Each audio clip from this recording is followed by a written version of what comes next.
Assalamualaikum, Football United ringan amatiran ala gua. Di sini hari Senin malam. Video ini gue bikin hari Senin malam. Kayak hari yang melelahkan sebenarnya. Sebelum gue istirahat, gue ingin news update ringan amatiran. Ada beberapa informasi dan mungkin juga nanti rumor. Gue kembalikan lagi ke Sobat Football United. Mau percaya mau enggak, gue hanya menyampaikan. Semoga Sobat Football United juga selalu sehat-sehat sekeluarga ya. Kabar pertama, Casemiro ini kan akan absen di 4 pertandingan. Bahkan sudah dikabarkan kalau Manchester United tidak akan melakukan banding. Jadi sudah dikonfirmasi akan absen 4 pertandingan. Dan ini adalah statistik Manchester United dengan atau tanpa Casemiro. Kemenangan itu 76% dengan Casemiro, sementara tanpa Casemiro 43%. Gol juga lebih tinggi 1,9 dengan Casemiro dan tanpa Casemiro 1,7. Kebobolan ini ya 0,9 dengan Casemiro, nggak sampai 1, sementara tanpa Casemiro 1,7. Hampir 2 kali nih rata-rata tanpa Casemiro. Ini tentu saja sangat mengkhawatirkan ya. Oke, dari Sky Sports, diambil dari The Sun, ya ini rumor kalau Manchester United dikabarkan tertarik bintang Fulham, Joao Palhinha, karena mencari gelandang ya untuk musim panas nanti. Menurut gue ini sih rumor. Kabar lainnya masih dari Sky Sports, kalau Inter Milan dikabarkan ini kembali tertarik untuk mendatangkan bek tengah Manchester United, Victor Lindelof. Wow. Ya kalau Victor Lindelof cabut, Manchester United pasti akan mencari pemain belakang baru sih. Nama seperti Alex Telles, terus Eric Bailly menurut gue akan dilepas. Phil Jones pun juga demikian. Sebenarnya gue berharap Victor Lindelof nggak lepas. Kalaupun lepas ya Manchester United harus mencari ganti. Dan nampaknya memang demikian, pemain belakang ini baru akan direkrut pemain yang baru kalau ada pemain yang lepas. Menurut gue demikian. Dari Mark Odgen, gue ambil dari United Plug, sumber dari ESPN mengatakan kalau Manchester United menginginkan Harry Kane, maka harus berurusan dengan Daniel Levy. Oleh karena itulah Manchester United juga memiliki pilihan alternatif yaitu Victor Osimhen dan juga Dusan Vlahovic. Ya, berurusan dengan Daniel Levy, terutama bagi Manchester United ini tidak selalu mulus-mulus saja. Michael Carrick, Dimitar Berbatov, dua nama ini paling tidak contohnya, ataupun sebelumnya Teddy Sheringham, ini selalu memiliki drama tersendiri karena Daniel Levy ini juga bukan pemilik yang mudah untuk melepas pemainnya, terutama pemain bintangnya ke klub rival, ya salah satunya Manchester United. Masih terkait kabar tersebut, Manchester United ini tidak bisa memulai musim yang baru nantinya tanpa striker yang baru. Dan pernah berurusan dengan Daniel Levy di masa lalu, mereka nampaknya tidak ingin kembali mengalami mimpi buruk ya berurusan dengan Daniel Levy karena sulit, terutama untuk Harry Kane. Jadi mereka ini ya mungkin tidak akan terlibat, artinya ada pilihan-pilihan lain, alternatif lain. Ya walaupun Harry Kane ini memasuki 12 bulan terakhir dari kontraknya, Manchester United ini tidak akan memperpanjang resiko dengan memburu Harry Kane. Sekali lagi karena akan berurusan dengan Daniel Levy. Dan ya ini nampaknya hal yang ingin dihindari oleh Manchester United. Tapi menurut gue faktor terbesar nanti akan ada di Erik ten Hag. Erik ten Hag akan merekomendasikan siapa. Kalau seandainya Erik ten Hag memang merekomendasikan Harry Kane, maka ujiannya nanti di manajemen sih, John Murtough dan juga Richard Arnold kalau masih menjabat. Karena perkiraan gue sih kalau seandainya Manchester United jadi ada pemilik baru, Richard Arnold posisinya nih terancam.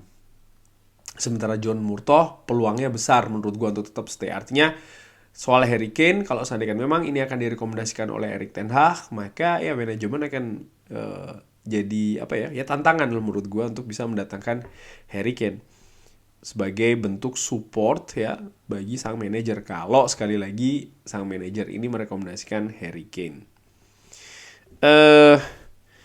Facundo Pellistri dikabarkan ini akan dipertimbangkan untuk dipinjamkan musim depan. Sementara Anthony Elanga pun juga demikian. Ini nampaknya akan gue bikin konten ngobrol ringan untuk Facundo Pellistri. Jadi nggak gue bahas lebih lanjut, tapi kabarnya demikian ini ya. Masih lagi kembali kali ini dari The Athletic, Harry Kane ini ya menjadi salah satu opsi utama, pilihan utama yang sedang dipertimbangkan oleh Manchester United. Besar kemungkinan Manchester United akan mendatangkan pemain depan yang baru, kualitas premium ya. Karena memang menurut gue sangat butuh banget sih di lini depan itu.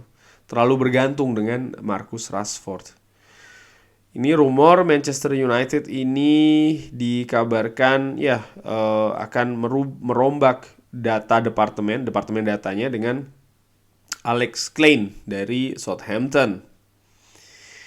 Kabar selanjutnya Todd Boehly akan dikabarkan ini ya yang menjadikan target Manchester United Frenkie de Jong sebagai prioritas.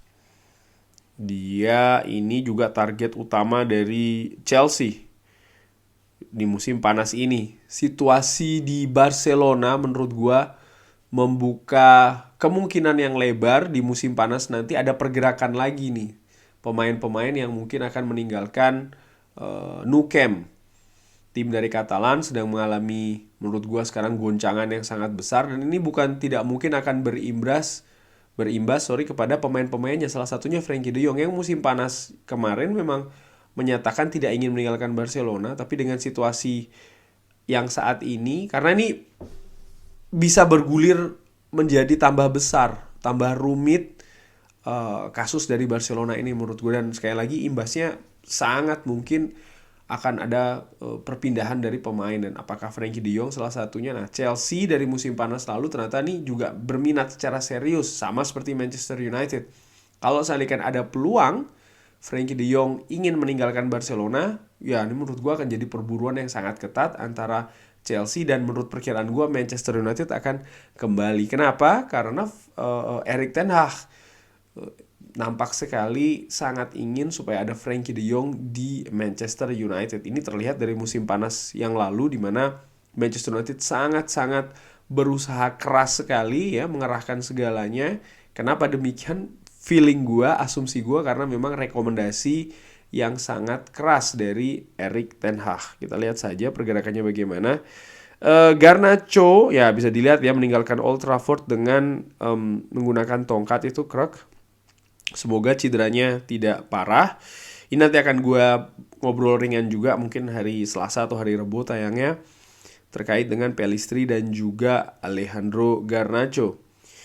Balik lagi ke Casemiro, ini merupakan pertandingan Casemiro akan absen menghadapi Fulham, Newcastle, Brentford, dan juga Everton. Ini pertandingan yang menurut gua sulit. Newcastle ya pesaing Manchester United di posisi 4 besar. Brentford bukan lawan yang mudah ya, sedang dalam situasi yang bagus juga. Dan Everton ini juga tidak bisa dianggap sebelah mata karena mereka ini akan melakukan segalanya untuk bisa selamat dari degradasi. Posisinya ini sedang sangat sulit, dan bukan tidak mungkin mereka akan berusaha untuk membuat kejutan di Old Trafford. Tanpa Casemiro ini menurut gue akan menjadi tantangan ya. Sekarang sumbernya ke Manchester Evening News, dikabarkan kalau Manchester United ini tertarik untuk mendatangkan Rafael Leao di musim panas. Ini juga sudah diberitakan musim panas tahun lalu. Menurut gue masih rumor ya. Rafael Leao pemain bagus, tapi apakah akan cocok di Manchester United? Posisinya apakah striker murni ataukah lebih ke sayap? Nah itu dia sih menurut gue. Manchester United dikabarkan juga mengamati Carlos Baleba, pemain dari Lille ini, pemain berusia 19 tahun.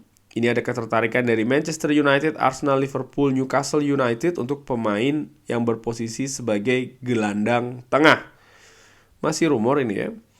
Dan terakhir terkait posisi pemain depan, tadi di awal sempat disinggung tentang Harry Kane. Kali ini Osimhen, PSG dikabarkan ini juga bergabung ke perburuan Victor Osimhen. Erik ten Hag dikabarkan ini tertarik terhadap sang pemain, tapi Arsenal, Chelsea, Paris Saint-Germain juga tertarik terhadap sang pemain. Menurut gua Victor Osimhen ini harganya akan tinggi. Sang pemain, feeling gua, asumsi gua, kalau Napoli jadi Scudetto, maka dia akan mencari jalan ya, dia akan keluar dari Napoli, tapi dengan peran sentralnya, peran vitalnya bersama dengan Napoli musim ini, goal getter ya kan, sumber gol. Napoli pasti akan berusaha untuk mencari gantinya, dan salah satu hal yang bisa dilakukan adalah mematok harga yang tinggi, karena pasti Napoli ingin mendatangkan striker dengan kualitas yang tidak jauh. Karena musim depan mereka akan berusaha untuk mempertahankan Scudetto. Kalau mereka bisa Scudetto musim ini, di mana peluangnya sangat besar sekali melihat gap ya, poin itu. Lalu juga di Champions League, menurut gua Napoli ingin bisa berjalan lebih jauh lagi, sehingga ya Victor Osimhen akan dihargai dengan tinggi. Maka klub-klub yang punya dana yang kuat, seperti tadi disebutkan Paris Saint-Germain, Chelsea, Arsenal juga ada di sana ya. Ini dikabarkan berminat untuk mendatangkan Victor Osimhen. Feeling gue, Victor Osimhen akan besar kemungkinan akan ke Inggris, karena di wawancara terakhir dia mengatakan ingin bermain di Inggris. Dan kalau seandainya memang ke Inggris, gue melihat nih prediksi ringan amatiran ya. Ada 2 klub yang bisa jadi tujuan. Manchester United tentu saja, dan gue juga melihat Chelsea sih. Chelsea nampak butuh pemain depan, karena saat ini contoh kayak Kai Havertz ya kan sering ditampilkan di depan. Sempat dikaitkan dia juga dengan Christopher Nkunku. Walaupun demikian gue tetap melihat Victor Osimhen kalau ada peluang. Todd Boehly ya, dimana Todd Boehly ini sangat juga berambisi ya kan, membangun kekuatan baru di Chelsea. Kalau mereka ada peluang, gue pikir mereka juga akan berusaha untuk mendatangkan Victor Osimhen. Di sisi lain Manchester United, tentu saja selain Harry Kane, Victor Osimhen ini juga disebut menjadi salah satu kandidat pemain juga yang disukai oleh Erik ten Hag, kabarnya demikian. Jadi menurut gue Manchester United akan menghitung betul ya antara Harry Kane, Victor Osimhen, dan mungkin nama lain yang akan diburu di musim panas nanti. Kurang lebih demikian news update kali ini. Sudah cukup larut ini, jadi gue harus istirahat. Nantikan selalu video Football United lainnya. Jangan lupa like, subscribe. Wassalamualaikum warahmatullahi wabarakatuh.